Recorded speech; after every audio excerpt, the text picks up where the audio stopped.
आइए बच्चों, chemistry important question series में हम लोग कुछ और क्वेश्चंस को आज देखते हैं विद देयर डिटेल एक्सप्लेनेशन। तो चलिए हम लोग देखते हैं।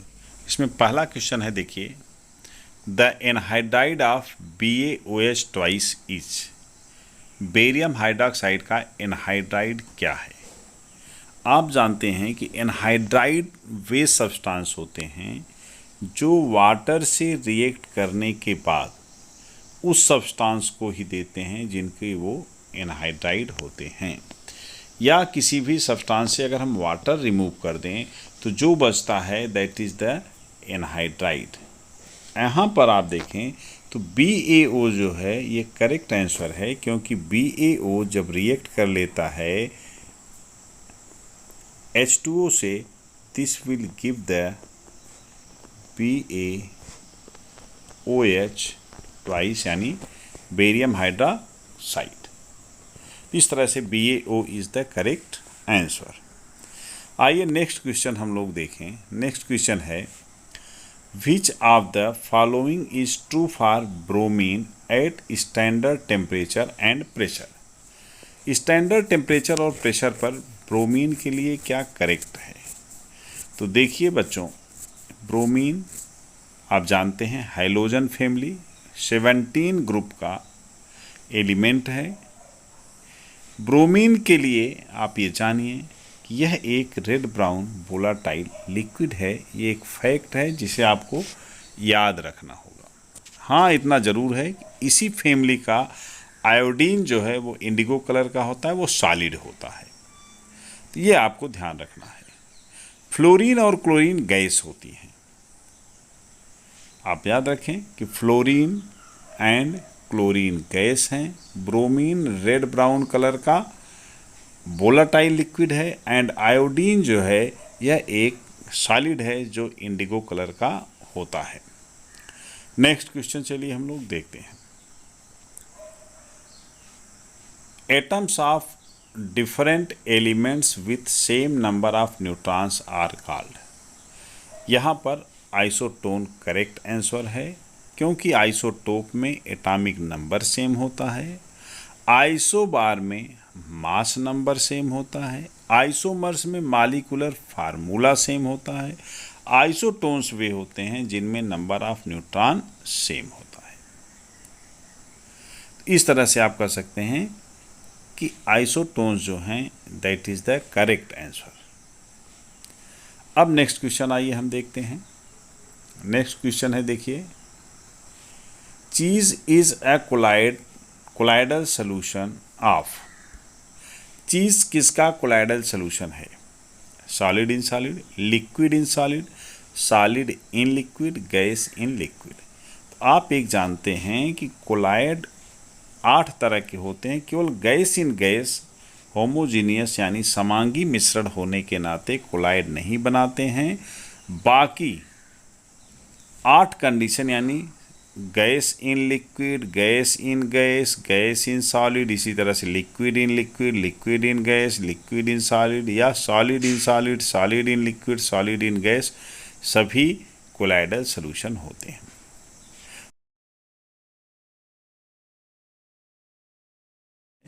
तो इसका मतलब यह एक सॉलिड डिस्पर्सन मीडियम है। इसमें वाटर का अमाउंट होता है, इसमें वाटर डिजॉल्व स्टेट में होता है, अतः हमें कह सकते हैं कि सॉलिड में लिक्विड है, यानी ठोस में द्रव है, that is liquid in solid. This is the correct answer. चलिए नेक्स्ट क्वेश्चन हम देखते हैं। For the reaction 2A plus CD, the rate constant is 1.5 into 10 to power minus 4 second inverse. The order of the reaction is। यहाँ पर order of reaction क्या होगा? तो एक चीज़ आप ये जानें कि ऐसे क्वेश्चंस में आपको ऑर्डर कैलकुलेट नहीं करने की ज़रूरत है। यूनिट ऑफ रेट कांस्टेंट के की यूनिट देखिए क्या है, सेकेंड इनवर्स है। सेकेंड इनवर्स का मतलब है कि ये फर्स्ट ऑर्डर है। कैसे?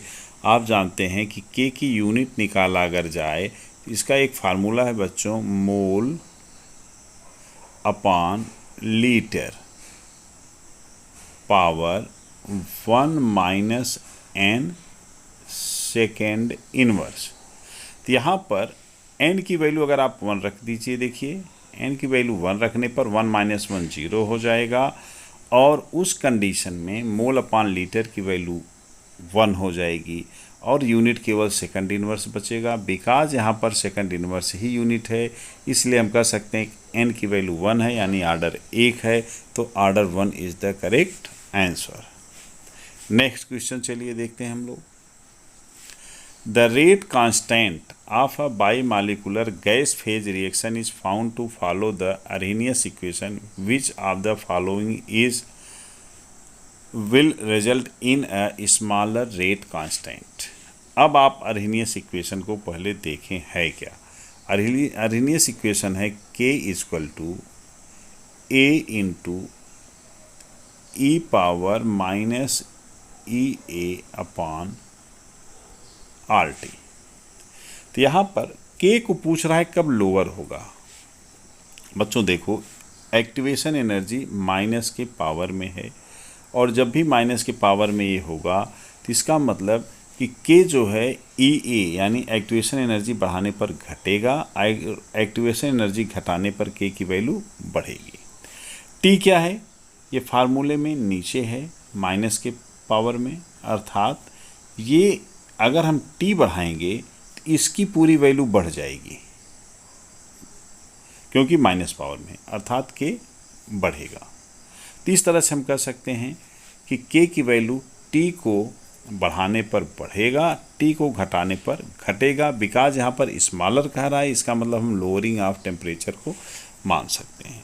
ऑप्शन वाइज अगर आप देखें तो लोअरिंग, हम यहाँ पे देखें लोअरिंग एक्टिवेशन एनर्जी, अभी हमने बताया कि करेक्ट आंसर नहीं हो सकता। लोअरिंग टेम्परेचर आप देख रहे हैं, lowering pressure and lowering concentration, ये दोनों फैक्टर k को इफ़ेक्ट नहीं करते हैं। आप जानते हैं कि कांस्टेंट टेम्परेचर पर k प्रेशर और कंसंट्रेशन पर डिपेंड नहीं करता है, ये केवल टेम्परेचर पर डिपेंड करता है। तो ये दोनों ऑप्शन हो ही नहीं सकते हैं। यहाँ फार्मूले से आपने देखा कि टेम्परेचर अगर हम कम कर देंगे तो k की वैल्यू घटेगी, अदरवाइज t बढ़ाने पर k का मान बढ़ता है, ये एक फैक्ट है। चलिए नेक्स्ट क्वेश्चन देखते हैं। नेक्स्ट क्वेश्चन है, of the following which one is likely to have largest value of the parameter a in the van der Waals equation of state for real gases. तो देखें, a जो होता है ये वास्तव में प्रेशर के लिए यूज किया जाता है। आप वंडर वाल इक्वेशन अगर देखें तो वंडर वाल इक्वेशन में a की वैल्यू प्रेशर के साथ P plus N square A upon V square आपने पढ़ा होगा, P plus N square upon N square A upon V square, ये एक पार्ट है। V minus N B equal to N R T, van der Waals equation पूरा है। तो यहाँ पर देखिए P में ऐड किया गया है A, वास्तव में ये मॉलिक्यूल्स के बीच जो अट्रैक्शन होता है उसको डिफाइन करता है, इंटर मॉलिक्यूलर अट्रैक्शन। अगर यहाँ हम देखें इंटर मॉलिक्यूलर अट्रैक्शन किस में सबसे ज़्यादा होगा, तो जो मोर लिक्विफिएबल गैसेज होती हैं यहाँ पर वो उनके लिए A की वैल्यू ज़्यादा होगी। देखिए H2, N2 और CO2, इन गैसों में लिक्विफिकेशन पुअर होता है। अमोनिया जो होती है हाइड्रोजन बॉन्डिंग के नाते इनमें इंटरमॉलिक्यूलर अट्रैक्टिव फोर्सेज ज़्यादा हो जाते हैं, इसलिए हम ये कह सकते हैं कि इसमें बिकॉज इंटरमॉलिक्यूलर अट्रैक्शन ज़्यादा है तो A की वैल्यू सबसे ज़्यादा होगी। तो हम ये कह सकते हैं कि that is the correct answer. और अगर यही लोवेस्ट पूछा जाता तो ये होता कौन सा, हाइड्रोजन। हाइड्रोजन के बाद फिर नाइट्रोजन, नाइट्रोजन के बाद फिर CO2। यहाँ पर हम इन तीनों में जब फाइंड आउट करना होगा A की वैल्यू तो मोलर मास से करेंगे, लेकिन अमोनिया में एक्सेप्शनली हाइड्रोजन बॉन्ड है, इसलिए CO2 से कम मोलर मास होने के बावजूद भी ये करेक्ट आंसर है। तो ये आपको ध्यान देना है, A की वैल्यू जनरली मोलर मास बढ़ने पर गैसों के लिए बढ़ जाता है। तो यहाँ पर H2 से ज़्यादा N2, N2 से ज़्यादा CO2 होगा, बट NH3 जो है ये एक्सेप्शनल है क्योंकि यहाँ पर हाइड्रोजन बॉन्डिंग पाई जाती है। तो that is the correct answer ammonia. चलिए नेक्स्ट क्वेश्चन देखते हैं 58।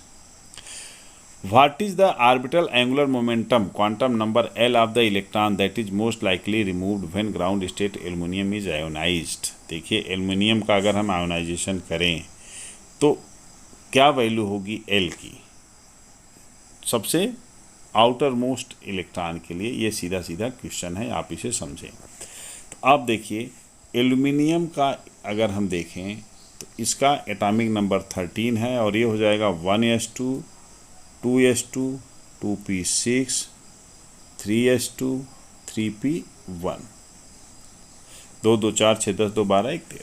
तो लास्ट इलेक्ट्रॉन जो होता है ये सबसे इजीली आयोनाइज होता है, तो यानी 3p1 का इलेक्ट्रॉन इजीली आयोनाइजेबल होगा। तो यहाँ पर हमें कह सकते हैं कि 3p की जो वैल्यू होगी आयोनाइजेशन की, that will be the correct answer. 3p के लिए अगर हम एजीमुथल क्वांटम नंबर देखें तो p सब सेल है और p सब सेल के लिए इसकी वैल्यू हमेशा 1 होती है। आप याद करें कि l की वैल्यू हमेशा आप निकाल सकते हैं s p d f के लिए, ये कांस्टेंट वैल्यूज होती हैं। s के लिए हमेशा 0 होगा, p के लिए हमेशा 1 होगा, d के लिए हमेशा 2 होगा, f के लिए इसकी वैल्यू हमेशा 3 होती है। तो ये चीज़ें आप याद रखें। यहाँ पर बिकॉज p इलेक्ट्रॉन से बिलोंग कर रहा है इसलिए इसके लिए एजीमुथल क्वांटम नंबर क्या हो जाएगा 1। तो 1 is the correct answer, 3 is the right answer. चलिए नेक्स्ट क्वेश्चन हम लोग देखते हैं।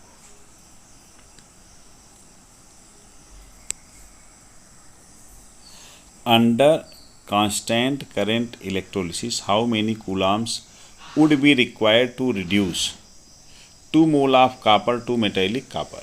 यहाँ पर ये क्वेश्चन ये है, अगर हम Cu2+ लें, इसमें 2 इलेक्ट्रॉन ऐड कर दें तो ये बना लेगा Cu। अब एक चीज़ देखिए, 1 मोल के लिए हमें 2 मोल इलेक्ट्रॉन चाहिए। अगर हमें 2 मोल चाहिए तो 2 × 2 यानी 4 मोल ऑफ इलेक्ट्रॉन हमें चाहिए। 1 मोल इक्वल टू होता है 1 फैराडे 96,500। तो 4 मोल की वैल्यू क्या हो जाएगी 4 × 96,500 फैराडे वैल्यू रख दीजिए। इस तरह से 4 × 96500 करेंगे तो आंसर आ जाएगा 4। 4 is the here correct answer. चलिए अब हम देखते हैं नेक्स्ट क्वेश्चन। नेक्स्ट क्वेश्चन है 60। The equation delta H equal to delta U plus P delta V is applicable. ये किस पर एप्लीकेबल होगा? अगर हम 60 क्वेश्चंस को देखें, delta H equal to delta U plus P delta V, तो ये हमेशा आप जानें कि हमेशा इसकी वैलिडिटी कांस्टेंट प्रेशर प्रोसेसेस के लिए होती है। एंथैल्पी है डेल्टा H और डेल्टा E दो क्वांटिटीज़ हैं, स्टेट फंक्शंस हैं।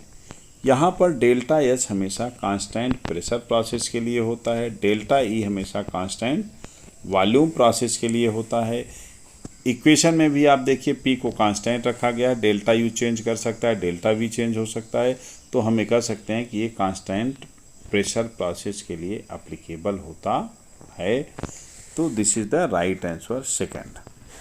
इस तरह से बच्चों आज हम लोगों ने कुछ क्वेश्चंस देखें। नेक्स्ट हम आगे के क्वेश्चंस सॉल्व करें। आज के लिए इतना ही। Thank you. जय हिंद।